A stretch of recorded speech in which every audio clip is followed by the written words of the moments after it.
Hello friends, welcome to Banu's kitchen recipes. இன்றைக்கி நம்ம ஹெல்த்தியான பிரேக்ஃபாஸ்ட் ரெசிபி செய்கிறத பார்க்க போகிறோம். வாங்க ரெசிபி செய்ய ஆரம்பிக்கலாம். ஃபஸ்ட்டு நம்ம ராகி இட்லி மாவு எப்படி அரைக்கிறதுன்னு பார்க்கலாம் வாங்க. ஒரு கப் கேழ்வரகு எடுத்துக்கோங்க ராகி. அதே கப்பில் இட்லி அரிசி ஒரு கப் எடுத்துக்கோங்க. வெந்தயம் ஒரு ஸ்பூன் எடுத்துக்கோங்க. கருப்பு உளுந்து 3/4 கப் எடுத்துக்கோங்க. இப்போ ஃபஸ்ட்டு நம்ம அரிசியும் கேழ்வரகையும் சுத்தமாக தண்ணி தெளிகிற வரைக்கும் கழுவுங்க. கேழ்வரகு அரிசியும் நல்லா தண்ணி தெளிகிற வரைக்கும் கழுவி எடுத்து வச்சாச்சு.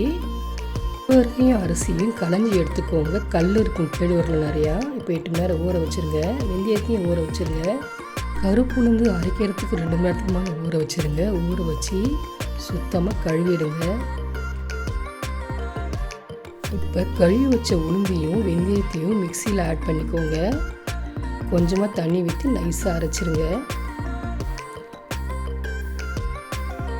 இப்போ அரைச்ச மாவை ஒரு பவுலில் மாற்றிக்கோங்க. இப்போ அதே மிக்சி கப்பில் கேழ்வரகையும் அரிசியும் சேர்த்து தண்ணி ஊற்றி அரைச்சிருங்க மைய. இப்போ இது அதே பவுலில் மாற்றிக்கோங்க. இந்த மாவுக்கு தேவையான உப்பு சேர்த்து மாவை கரைச்சிருங்க.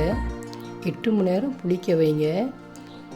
8 மணி நேரம் கழிச்சு திறந்து பாருங்கள். மாவை நல்லா புஷ்ஷுன்னு வந்திருக்கு பாருங்கள். இப்போ கரண்டியால் கிளறிட்டு எப்பயும் போல் இட்லி பிளேட்டில் எண்ணெய் தடவி வச்சுருக்கிறேன்.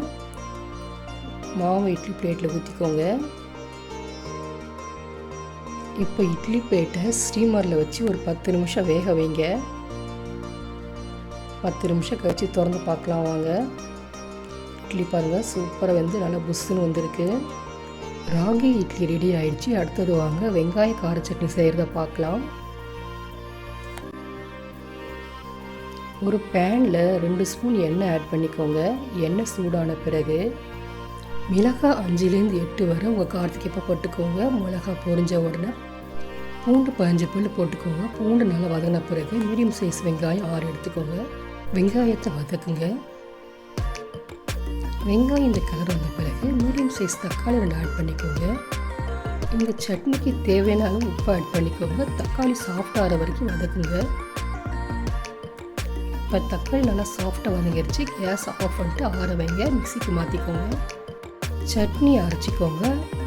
பேனில் நல்லெண்ணெய் 4 ஸ்பூன் ஆட் பண்ணிக்கோங்க. எண்ணெய் சூடான பிறகு 1 ஸ்பூன் கடுகு உளுத்தம் பருப்பு, ஒரு காய்ந்த மிளகாய், கொஞ்சம் மல்லி இலை, கொஞ்சம் கருவேப்பிலை, இதெல்லாம் பொரிஞ்ச பிறகு நம்ம அரைச்சி வச்ச சட்னி ஆட் பண்ணிக்கலாம்.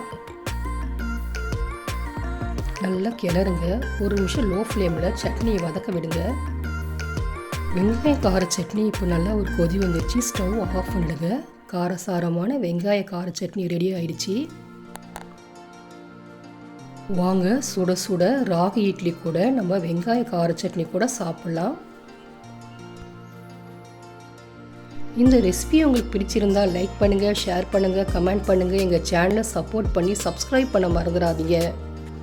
இதே மாதிரி அடுத்த ரெசிபி உங்கள் அனைவரும் பார்க்கலாம் ஃப்ரெண்ட்ஸ். பாய்.